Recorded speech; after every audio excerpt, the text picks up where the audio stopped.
2 mars 1872. Extrait du journal d'Edmond de Goncourt. Il y a à dîner chez Flaubert aujourd'hui. Théo, Tourguenieff et moi.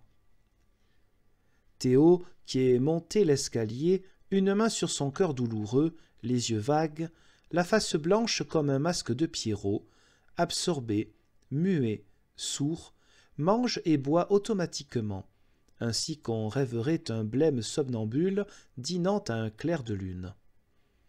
Il y a déjà chez lui un mourant, qui ne se réveille un peu et ne s'échappe un peu de son triste et concentré lui-même que quand il entend parler vers et poésie. Des vers de Molière, la conversation remonte à Aristophane, et Tourguenieff, laissant échapper tout son enthousiasme pour ce comique, pour ce père du rire, pour cette faculté qu'il place si haut et qu'il n'accorde qu'à 2 ou 3 hommes dans l'humanité, s'écrie avec des lèvres humides de désir: « Pensez-vous, si on retrouvait la pièce perdue de Cratinus, la pièce jugée supérieure à celle d'Aristophane, la pièce considérée par les Grecs comme le chef-d'œuvre du comique, la pièce enfin de la bouteille, faite par ce vieux ivrogne d'Athènes, pour moi, je ne sais pas ce que je donnerais. Non, je ne sais pas. Il me semble que je donnerais tout. » Au sortir de la table, Gautier s'affale sur un divan en disant « Au fond, rien ne m'intéresse plus. Il me semble que je ne suis plus un contemporain. Je suis tout disposé à parler de moi à la 3e personne, avec les aoristes des prétérites trépassés. J'ai comme le sentiment d'être déjà mort. Moi, reprend Tourguenieff, c'est un autre sentiment. Vous savez, quelquefois, il y a dans un appartement une imperceptible odeur de musc qu'on ne peut chasser, faire disparaître.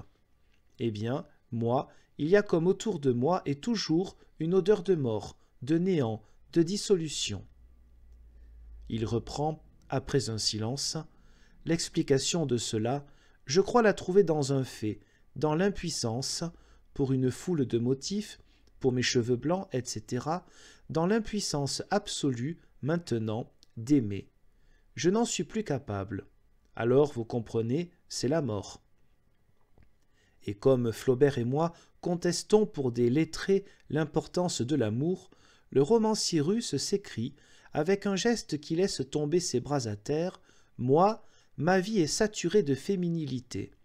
Il n'y a ni livre, ni quoi que ce soit qui ait pu me tenir place de la femme. Comment exprimer cela? Je trouve qu'il n'y a que l'amour qui produise un certain épanouissement de l'être, que rien ne donne, hein ?» Et ses souvenirs fouillent un moment le passé, avec un éclair de bonheur sur la figure. « Tenez, j'ai eu tout jeune homme une maîtresse, une meunière des environs de Saint-Pétersbourg, que je voyais dans mes chasses. Elle était charmante, toute blanche, avec un trait dans l'œil, ce qui est assez commun chez nous. Elle ne voulait rien accepter de moi.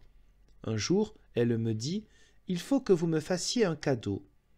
Qu'est-ce que vous voulez? Rapportez-moi du savon. » Je lui apporte du savon.